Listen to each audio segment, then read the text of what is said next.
And it goes a little something like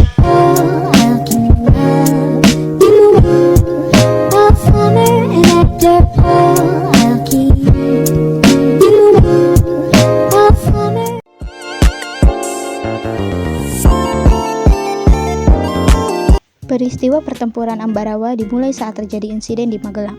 Pada 20 Oktober 1945, Brigade Artileri dari Divisi India ke-23 atau militer Inggris mendarat di Semarang yang dipimpin oleh Brigadir Battle. Oleh pihak Republik Indonesia, Battle diperkenankan untuk mengurus pelucutan pasukan Jepang. Ia juga diperbolehkan untuk melakukan evakuasi 19.000 internir sekutu APW yang berada di Kampung Banyu Biru, Ambarawa, dan Magelang. Tetapi ternyata mereka diboncengi oleh orang-orang di General Indies Civil Administration atau pemerintahan sipil Hindia Belanda. Mereka kemudian mempersenjatai para tawanan Jepang.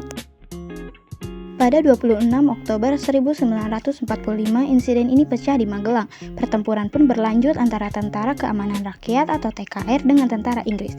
Pertempuran sempat berhenti setelah kedatangan Presiden Soekarno dan Brigadir Battle di Magelang pada 2 November 1945. Mereka pun mengadakan perundingan untuk melakukan gencatan senjata.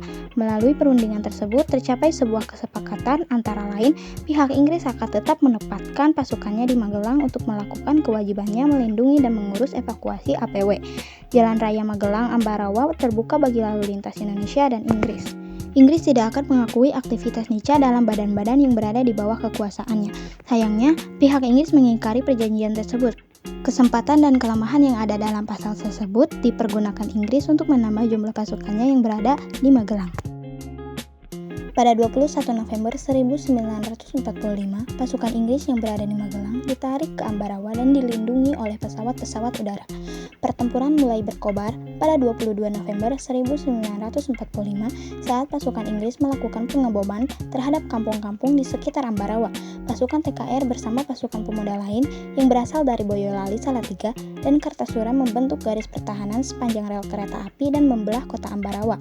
Dari arah Magelang, pasukan TKR dan Divisi V Purwokerto di bawah pimpinan Imam Androngi melakukan serangan fajar. Serangan ini bertujuan untuk memukul pasukan Inggris yang berkedudukan di desa Pingit. Pasukan Imam pun berhasil menduduki Pingit. Sementara itu, kekuatan di Ambarawa semakin bertambah dengan datangnya 3 batalion yang berasal dari Yogyakarta.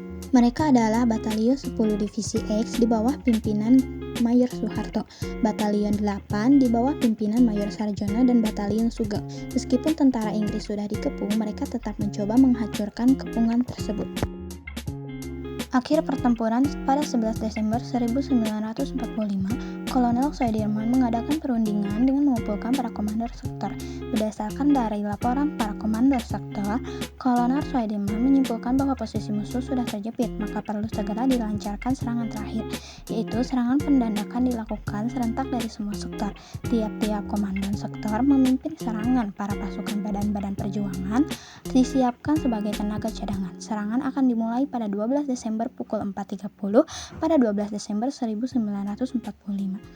Pasukan TKR bergerak menuju target masing-masing. Dalam kurun waktu 1,5 jam, mereka sudah berhasil mengepung kedudukan musuh dalam kota. Kota Ambarawa dikepung selama 4 hari 4 malam. Pasukan Inggris yang sudah merasa mendesak berusaha untuk memutus pertempuran. Pada 15 Desember 1945, pasukan Inggris meninggalkan kota Ambarawa dan mundur ke Semarang.